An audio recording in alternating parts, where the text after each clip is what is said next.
Bonjour à vous communauté, j'espère que vous avez passé un excellent comme 2 ou 3 semaines, je sais pas, ça fait un petit bout de temps que je vous ai pas produit de vidéo. En gros, je vous avais expliqué que pendant la campagne électorale, j'étais très occupé avec la campagne électorale ici au Québec. Alors c'est ce qui fait que j'ai consacré beaucoup de mon temps à tout ce qui était les nouvelles par rapport aux élections, mais j'essaie de faire de mon vlog sur l'actualité quelque chose d'international et non quelque chose de provincial. Alors c'est la raison pour laquelle j'ai été très occupé. De surcroît, j'ai eu aussi un problème avec mon ordinateur pour genre la 7e ou 8e fois, mon disque dur a brûlé, donc c'est devenu une vraie joke ça. Puis c'est sûr et certain, la prochaine fois que je m'achète un ordinateur, ça va être un ordinateur de bureau, ça ne sera pas un laptop parce que j'étais écœuré que ça brûle. Puis il y en a qui me disent ouais mais tu devrais le faire aérer puis tout ça. Je veux dire, mon ordinateur en ce moment, quand je l'utilise pour faire du montage, il est dans un espace qui est ouvert, qui est aéré. Je le mets sur un stand de métal pour pas qu'il soit directement sur la plateforme que j'utilise, peu importe, exemple que ce soit mon bureau, mon comptoir, peu importe, il est toujours monté sur un petit stand de métal. J'y fais prendre une pause pendant que je fais mon montage aussi, des fois une pause de 30 minutes, question qu'il refroidisse un peu.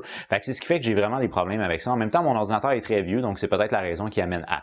De surcroît, je vous cacherai pas, la semaine passée, j'aurais pu faire une vidéo, mais là, vu que je travaille plus, c'est ce qui fait que je suis un petit peu fatigué. Puis avec les nouveaux algorithmes de YouTube aussi, j'ai de la difficulté un peu à me motiver parce que en langage économique, disons que ma chaîne YouTube, elle est en récession, c'est-à-dire que elle est encore en croissance, mais au lieu d'avoir une croissance comme ça, comme l'année passée, elle a une croissance qui est beaucoup plus lente. Alors, autant au niveau des minutes de visionnement, du nombre de visionnements, au niveau des nouveaux abonnés, au niveau des j'aime, les commentaires, tout a diminué comparativement à l'année passée. Fait que c'est ce qui fait que j'ai un petit peu de la difficulté à me motiver à faire un 6, 7, 8 heures de travail pour produire une vidéo. Puis ce que je vous avoue qui me manque le plus, c'est surtout les commentaires parce que j'aime ça, interagir avec vous et c'est ce que j'essaie de faire avec ma chaîne YouTube, c'est-à-dire d'intéresser les gens à l'actualité internationale puis essayer de les amener à interagir un peu pour qu'on ait une discussion sur quelque chose, peu importe ça peut être quoi.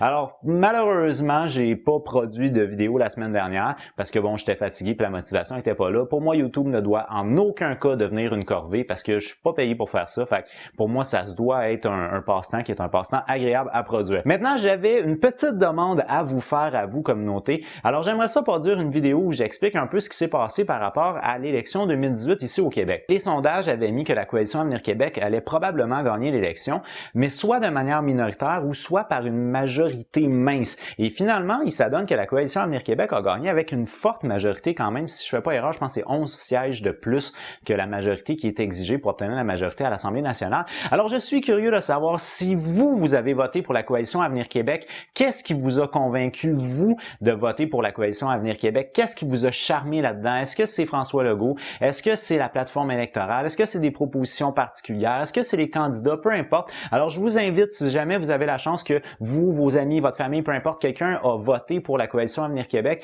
je vous invite à m'écrire en privé sur soit Facebook ou Twitter où je suis sous le nom de Henri Zumé. Alors, vous pouvez probablement me trouver assez facilement. Sinon, je pense que les liens sont en bas de la description juste en dessous. Je vous invite à m'écrire en privé parce que mon but, c'est pas d'ouvrir un débat. Je veux pas exposer vos identités non plus. Pour l'instant, j'ai 5 ou 6 témoignages des personnes qui m'ont dit pourquoi ils avaient voté pour la CAQ, mais j'aimerais ça avoir un petit peu plus de témoignages parce que je vous avoue que même les sondeurs ont été surpris de la force. Et ça, c'est ce qu'on appelle la majorité, non, excusez, c'est ce qu'on appelle c'est-tu la majorité silencieuse? Ou en tout cas, l'électorat silencieux, en gros. Donc, les personnes qui s'expriment uniquement rendues à l'urne. Alors, j'aimerais ça savoir qu'est-ce qui vous a convaincu, vous, de voter pour la coalition Avenir Québec. Puis, je vais essayer de faire une petite vidéo par rapport à ça. Alors, sur cette communauté, pour moi, c'est déjà tout. Je vous donne rendez-vous sur ma prochaine vidéo. Mais d'ici là, je vous dis, j'ai déjà hâte de vous voir. Alors, ouais! Good luck. Bye bye.